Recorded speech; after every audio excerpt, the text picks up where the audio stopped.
Hey everybody, it's Peter from Volvo Cars New Brunswick, and we did a video on this safety cage, and a number of you asked to see it a little bit better, to understand it a little bit more. So I'm going to sit in the back of this EX90, which is what this vehicle is. You can pause it on your screen right now. You can see the vehicle, and you can see the safety cage, and of course the detail about the percentage of different types of steel on this and aluminum. So I'm going to kind of walk you through not just what this is, but why it is the way it is. So I'm going to bring the camera back in here.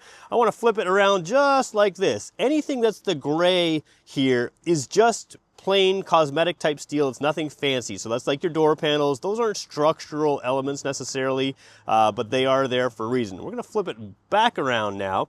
We're going to talk about what we see out front here. So out front here, all of this green is actually the aluminum extrusion. Now, the point of this is to take a mild hit and not damage some of the high strength pieces in here. In other words, the frame of the car. If you were to have an accident with this can be replaced without affecting a lot of the really tough stuff with the car. Now there is mild steel around here. The mild steel is the weakest steel listed in the vehicle here. It is 21% of the vehicle, and you can see that's in the floorboards. It's a number of different places. It's part of what is right behind the sheet metal, and part of the reason we use mild steel here and the aluminum is so that this becomes a crush zone. When you're in an accident or in some sort of incident of some sort, this is designed to crush. But then you get into the high strength steel. This red here is ultra high strength steel. It's also 21% of the vehicle. That ultra high strength steel of the red is designed to do exactly that, to protect the passengers. So you can crush it on the front and rear with softer metals or not as strong metals.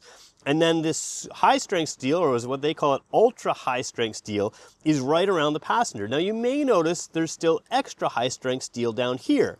So there's ultra high strength steel connecting the middle, extra high strength steel in other areas. This extra high strength steel here is designed in a gas car to take the engine and transmission and drop it underneath the passenger compartment. Now this one happens to be an electric car, and you can see some batteries in here. There's some battery under the floor, but depending on how it's all designed up here, this very high strength steel is going to protect some of those critical components. It also is going to allow for some crushing in the bottom here, but a little bit stiffer up the top before it gets to the ultra high strength steel.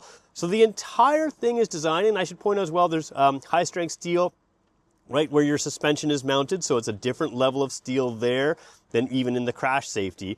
And what this is all designed for is to keep the car stiff, firm. It wants to avoid the flexing. Believe it or not, cars still today will flex if you just put the front left wheel on a bump and leave the rest off. The vehicle does flex a little bit. So every time a car is redesigned, they mix the steel in a different way to make sure that the car doesn't flex, which gives you that luxury ride, but it also is designed to protect you. So for those of you wondering about this model, I hope that helps explain it a little bit better.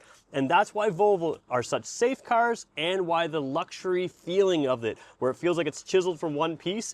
This entire cabin is tightly put together.